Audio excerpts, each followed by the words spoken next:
President Uhuru Kenyatta will exempt all his nominees for the new Chief Administrative Secretary post from vetting by Parliament, along with the 10 reappointed cabinet secretaries. It's emerged as Kenyatta presented to Parliament the names of all newcomers to the cabinet. Raphael Tuju, who is Kenyatta's cabinet nominee without a portfolio, will also not be vetted.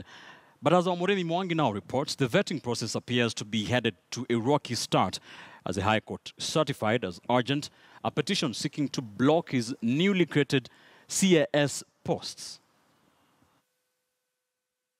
In the letter written by Head of Public Service Joseph Kinyua to National Assembly Speaker Justin Muturi, President Uhuru Kenyatta has listed for vetting by Parliament only 9 of 21 Cabinet Secretary nominees, excluding the 10 reappointed ones and Raphael Tuju, who was named without a portfolio. The letter also lists for vetting 7 Principal Secretary nominees and 7 Ambassadorial nominees. All President Kenyatta's nominees for the new Chief Administrative Secretary's post conspicuously missing in the letter. A move National Assembly Majority Leader Aden Duale now says is not deliberate, as Parliament will not vet them. For you to be vetted in Parliament, the provision must be expressly provided for in the Constitution. So that provision is not for the case of the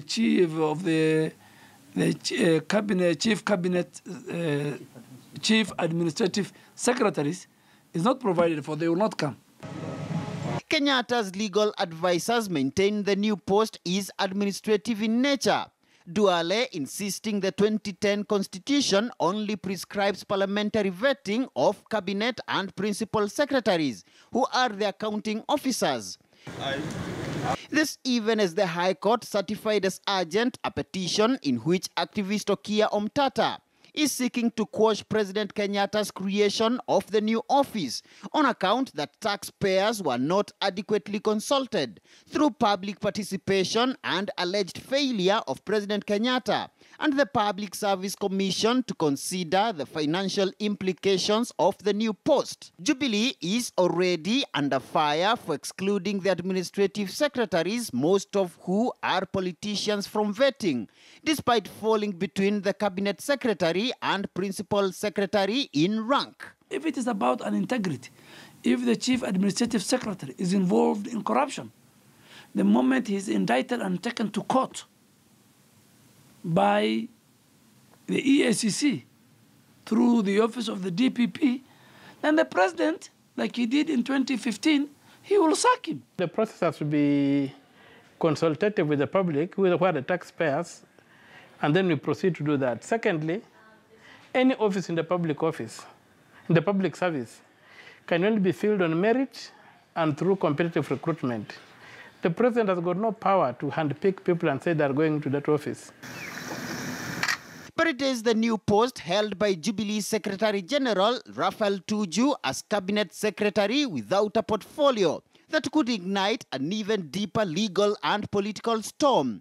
According to Duale, Tuju will be co-opted into the cabinet on a need basis as a custodian of the Jubilee Manifesto to supervise and enforce development within President Kenyatta's big 4 sectors, namely food security, housing, manufacturing, and healthcare, a seemingly more powerful cabinet post than his cabinet colleagues. Secretary Generals of political parties that are in government have a say in what the cabinet deliberates. So as the Secretary General of our party, he has now a leeway to attend based on the invitation of His Excellency the President. It's a very, very big drive by Jubilee to disregard the law, to install impunity as the principal act of as their principal modus operandi, and the law to be considered as an impediment to what they want to achieve. The opposition coalition declined to send representatives to the committee on appointments that will vet the nominees. Kenyatta's release of the names to Speaker Muturi, opening the 7 days window for public participation through written affidavits, before another 7 days of interviews, which Jubilee maintains will exclude all the retained cabinet secretaries. if you have a problem with Dr. Matiang'i or any other minister, you have an opportunity provided for by the Constitution to do an impeachment process. Yes. And to us, Dr. Matiang'i has performed very well. That's why he has now been taken to one of the high-profile ministries. Is that not serious level of ignorance that I don't understand? Uhuru was in Kasarani just the other day. Purportedly, he took an oath. Why was he taking an oath again of office? And he had taken an oath of office in 2013.